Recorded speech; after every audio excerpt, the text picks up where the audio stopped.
Assalamualaikum Mas People. Tadi terhenti karena kita ada telepon masuk dan salat maghrib. Tadi kita bahas terkait bagaimana ikut Piala Champions Asia melawan klub di Vietnam, tadi menang 4-2. Bagaimana sebelum berangkat pemain itu demo mogok lah istilahnya begitu. Jadi karena masalah gaji dan lain-lain, dan itu setelah juara kompetisi Galatama tahun 92. Kalau saya pribadi, Bos Iqbal, saya merasakan dari kecil, dari seperti Arema Boys, Mas Wahyu, mungkin salah satu band supporter satu-satunya mungkin yang punya sejarah sejak tahun 89 gitu. Kalau kita mau kapan-kapan kita ngevlog sama beliaunya, jadi kita bicara sebuah Arema yang memang betul beda gitu. Kita, kalau saya pribadi pasti bangga kan menyandang Arema. Saya ingat banget Bos Iqbal, saya mulai sering banyak proyek di luar pulau, sampai kemarin di DPRD saya baju masih Arema kemana-mana, naik pesawat kayak naik angkot ya masih Arema. Itu salah satu contoh kalau saya pribadi. Nah ini mungkin kita lain kali kita eksplor lagi, tapi dua hal yang mungkin akan saya tanyakan terakhir Pak M.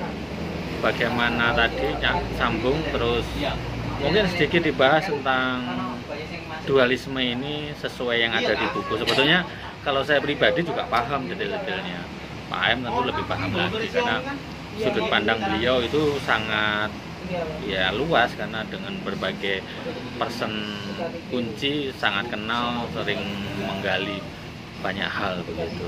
Nah, lanjut yang terpotong tadi Bos Iqbal. Ya baik, saya lanjutkan kaitannya dengan beberapa dinamika yang sedang dialami oleh Arema dulu, sebelum ini beralih ke tentu sejumlah persoalan selalu berputar pada urusan biaya, selalu urusan pada dana. Untuk urusan kekompakan tim, teknis permainan, saya kira Arema tidak terlalu banyak persoalan itu. Tapi kalau kembali ke urusan dana, ini yang menjadi problem. Sampai mungkin tidak pernah ada dalam sejarah klub di Indonesia pemain itu, gaji pemain itu dibayar dengan beras berkarung-karung. Ya ini hanya ada di Arema. Jadi pemain itu mau menuntut gaji bulanan karena tidak ada dana, yang ada hanya beras di kantor Arema waktu itu. Ya sudah, pemain pulang dengan membawa sekarung beras. Dan itu yang dialami oleh salah satunya adalah striker Panus Korwa. Itu tertulis juga dalam buku saya. Nah, unik. Saya teringat ketika pemain akan berangkat ke Makassar, itu juga demo juga, artinya mereka juga malas-malasan karena tidak ada biaya gaji waktu itu juga belum jelas, tapi pemain tetap berusaha loyal, tetap berangkat ke Makassar. Itu pun akan bertanding masih bergolak lagi. Nah, di tengah suasana yang sedang bergolak itu ada salah satu pengusaha yang dikenalkan sebagai seorang pengusaha datanglah ke hotel di Makassar. Nah, ketika itu si pengusaha itu mengaku sebagai orang yang fanatik terhadap Arema, maka ingin membantu keuangan Arema. Senenglah semua tim, pemain seneng, pelatih, asisten pelatih semua seneng.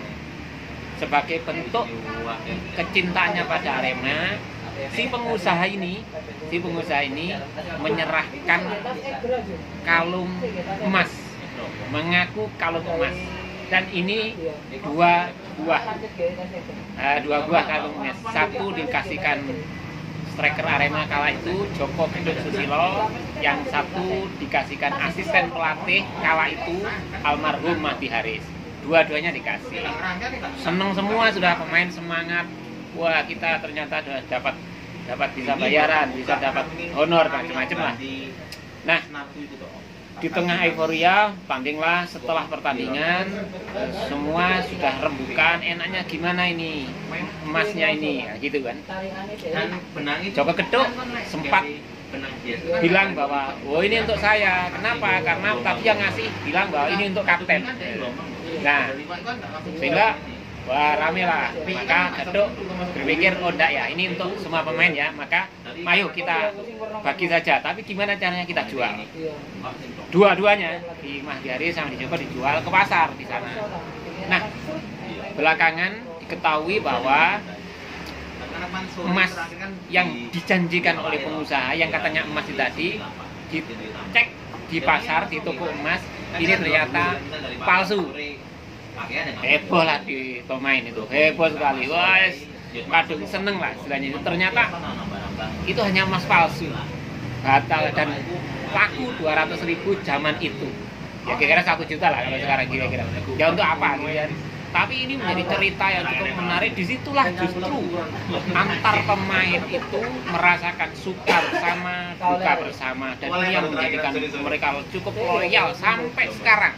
Bahkan kemarin Anda tahu sendiri di Stadion Gajayana mereka bikin Arema Legend ya. Kalau mantan-mantan pemain kumpul, itu bukti bahwa mereka dari dulu sampai sekarang begitu kompaknya. Kira-kira begitulah. Itu cerita-cerita unik dan itu di buku juga saya tulis sebenarnya bahwa itu tidak ada dan tidak pernah terjadi lagi pasca era Bentul dan sampai sekarang. Kira-kira gitu. Jadi kuncinya menurut saya adalah di Arema ini adalah loyalitas, baik itu pemain dan supporternya yang luar biasa. Kala itu luar biasa. Ini yang mahal di Arema itu yang sangat mahal adalah loyalitas.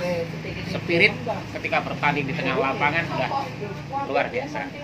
Ini menurut saya yang harus menjadi titik poin dari keberadaan Arema. Kira-kira gitu. Ya.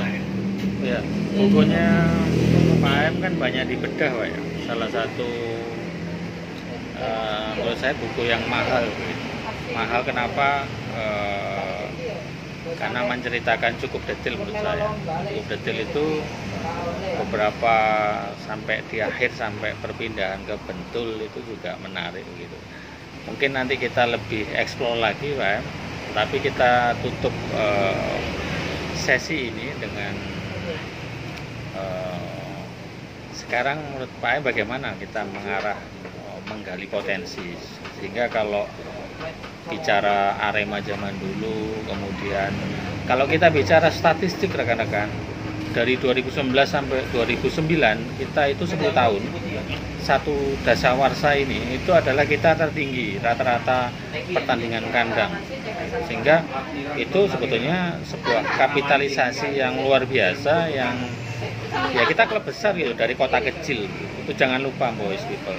Jadi rivalitas apapun bagi saya pribadi, saya sebagai lahir di kota Malang, kebanggaan ya bagi saya ini luar biasa, sebuah fanatisme yang tercipta lebih dari sekedar bola gitu. Ketika kita di luar kota kalau bicara Arema begitu bangganya, nggak suka bola ini cerita Pak. Jadi waktu dulu teman-teman yang dari luar pulau kuliah ada tingkat saya itu apa Arema, tapi ketika nonton langsung jadi Aremania. Begitu mereka kena virus ya, bukan virus lah, kena fanatisme dari Arema itu, sehingga kata kuncinya sebetulnya sekarang sudah menjadi industri nilai yang mahal. Tentu kalau Pak M tadi ngomongkan banyak beberapa, bagi saya pribadi kemarin ada yang kritik dari tetangga sebelah bahwa itu dinamika dan itu akan mendewasakan dan membesarkan gitu. Nah untuk penutup ini Pak M, mungkin menjadi sebuah ya kira-kira semua ya tadi sebenarnya bicara Arema Voice sudah membuat beberapa album dari mulai 89 itu menurut saya band satu-satunya yang menceritakan tentang klub sepak bola gitu, bagaimana bisa mengarang lagu untuk Arema sekarang sudah banyak, sehingga saya sendiri sekarang di Bulurejo kelurahan saya juga mengkoordinasi teman-teman bikin komunitas Ongis Boys begitu.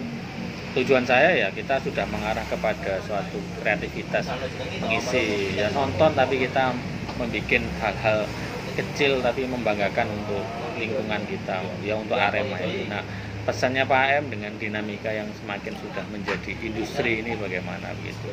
Tentu masih banyak kurangnya, tapi ya itulah.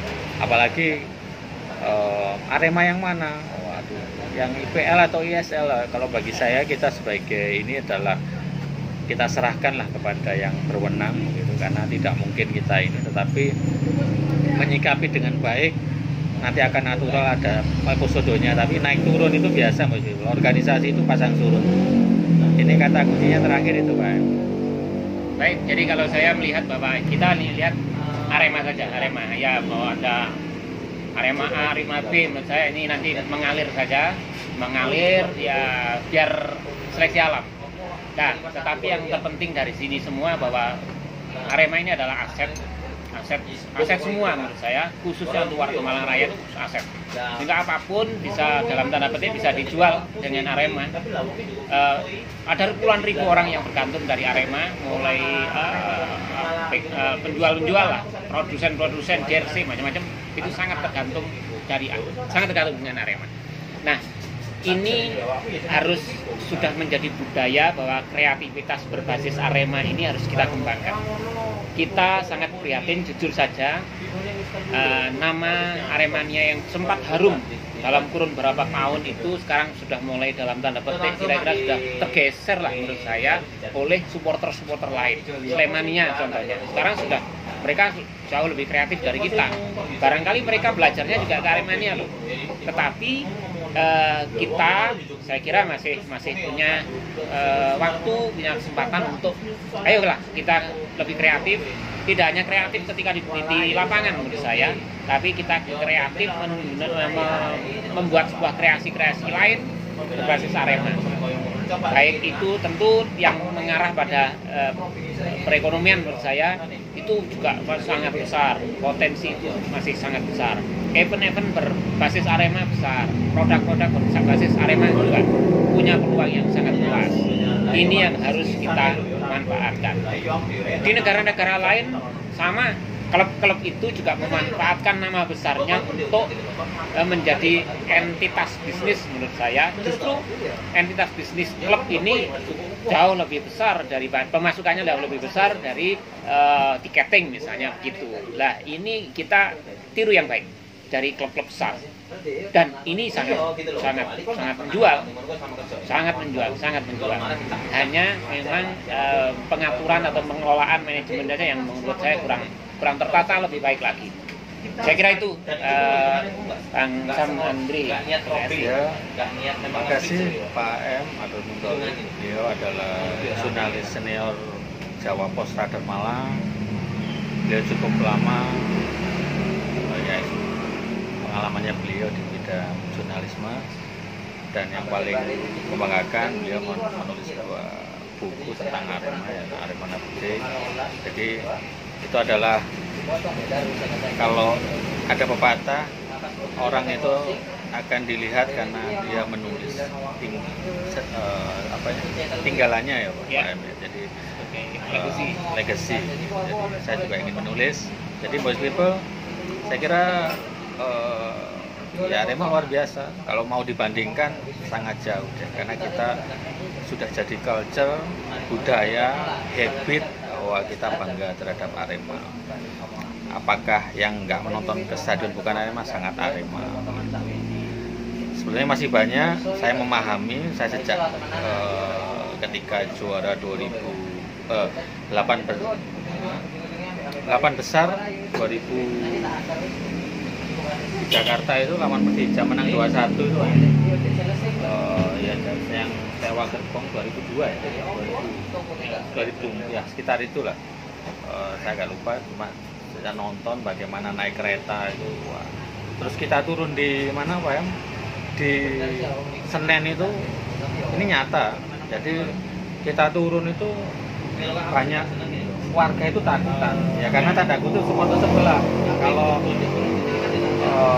makan nggak bayar itu nyata Pak. Tapi ketika kita naik angkutan Metro Mini kita bayar semua gitu. Akhirnya kita naik, kita tertib dan kita buktikan kita pionir kok, kita yang nyanyi pertama kok, dan itu sejarah, kita nggak bisa ini.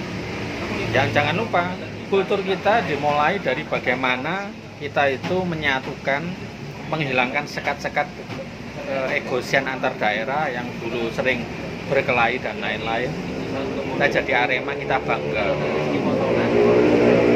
Coba Boys People lihat di kota-kota lain, kan masih ada geng motor dan lain-lain. Jadi ekses negatif. Karena kalau kita, ya karena kita Arema, kita coba bisa membangun budaya kebanggaan dengan ya bangga dari Arema ini jadi sebuah trigger yang menarik. Oke, Boys People, terima kasih Pak M. Mungkin kita lain waktu membahas hal-hal yang ini lebih dalam karena memang waktu terbatas, tapi ini sebuah esensi untuk 33 tahun Arema, 11 Agustus, terlambat kemarin, tapi terima kasih Pak M. Ini sebagai ya bentuk apresiasi dan sukses untuk Pak M. Oke, Boys People, wassalamualaikum warahmatullahi wabarakatuh.